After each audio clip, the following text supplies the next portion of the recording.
Hi hello welcome to GRTV. ఆత్మవిశ్వాసం లోపించిన చంద్రబాబు ప్రసంగం. అదే సమావేశంలో ఫ్రీ బస్ గురించి మాట్లాడుతూ మహిళలు తిరుపతి వెళ్ళి దైవ దర్శనం చేసుకోవచ్చు, శ్రీశైలం వెళ్ళి దర్శనం చేసుకోవచ్చు, అన్నవరం కూడా వెళ్ళి దర్శనం చేసుకోవచ్చని అన్నారు చంద్రబాబు. పెద్దాపురం నుంచి తిరుపతి వెళ్ళి దర్శనం చేసుకోవడానికి అవకాశం ఉందా? నేరుగా తిరుపతి బస్సు ఉందా? ప్రభుత్వం ఇచ్చిన 6 కేటగిరీల బస్సుల్లో ఏది తిరుపతి వెళ్ళే పరిస్థితి లేదు అంటే మీటింగ్కు మహిళలు తీసుకువచ్చామని వారికి పచ్చి అబద్ధాలు చెప్పే ప్రయత్నం చేశారు చంద్రబాబు. ఇక ఎన్ని అబద్ధాలు చెప్పి ప్రజలను మబ్బు పెడతారని ప్రశ్నించారు మాజీ మంత్రి అంబటి రాంబాబు. నెంబర్ 2 ఏంటంటే ఆయన స్త్రీశక్తి బస్సు ఫ్రీ బస్ గురించి చెప్తూ ఆ వేదిక మీద ఒక మాట అన్నాడు.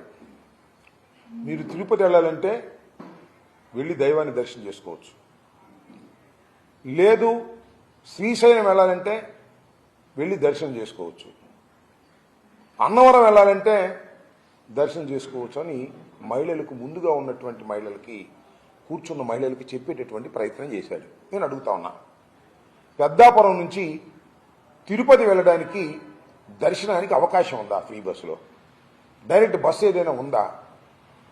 నువ్వు ఇచ్చినటువంటి ఆ 6 కేటగిరీల్లో ఏది తిరుపతి వెళ్ళే ప్రశ్న లేదు. ఎట్లా తిరుపతి వెళ్తారు?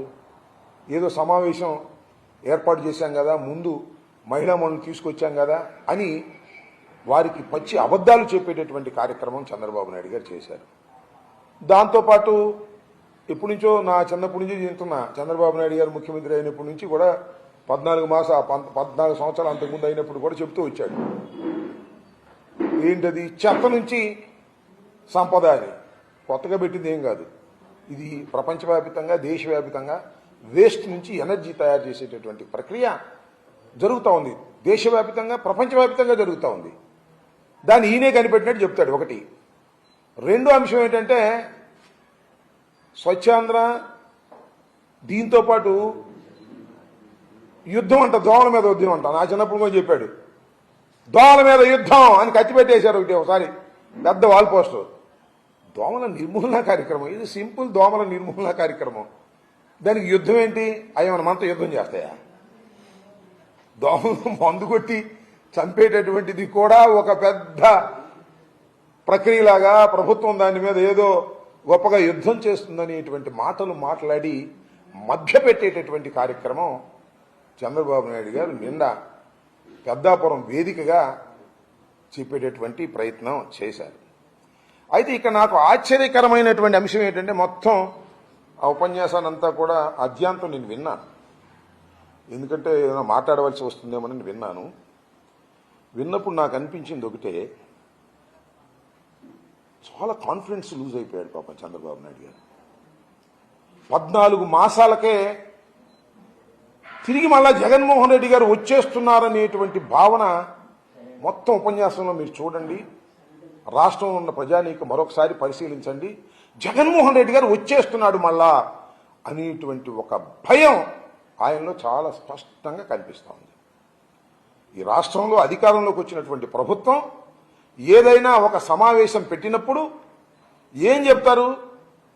ఆ ప్రభుత్వం చేస్తున్నటువంటి ఘనకార్యాల గురించి, లేదా వారు అమలు చేస్తున్నటువంటి సంక్షేమ కార్యక్రమాల గురించి చెప్తారు. సహజంగా చెప్తారని ఎదురు చూస్తాం.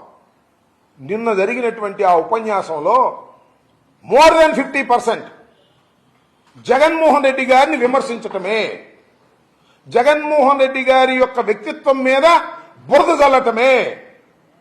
అయిపోయిన కథని చెప్తున్నాడు. ఎలక్షన్ ముందు కూడా చెప్పాడు. కోడి కత్తి అంటాడు, గులకరాయి అంటాడు, బాబాయ్ హత్య అంటాడు. బాబాయ్ హత్య సిబిఐ ఎంక్వైరీలో ఉంది కదా, నడుస్తూ ఉంది కదా, దాని గురించి చెప్తాడు. మొన్న మా గుంటూరులో టైర్ కింద పడిపోయిన ఆయన గురించి చెప్తాడు. దాని మీద స్టే కూడా ఇచ్చారు. ఈయనే కేసు పెట్టాడు జగన్మోహన్ రెడ్డి గారి మీద, దాని మీద స్టే కూడా ఇచ్చారు. ఎప్పుడో గులకరాయి దెబ్బతగిలిందని దాని గురించి చెప్తాడు. జరిగిపోయిన కథ అంతా వెళ్ళవేస్తా ఉన్నాడు. అంటే భయం, జగన్మోహన్ రెడ్డి గారి మీద బురద జల్లాలనే భయం. Hi, this is Swathi. Like చేయండి, షేర్ చేయండి, కమెంట్ చేయండి అండ్ సబ్స్క్రైబ్ చేయండి జిఆర్టీవీ.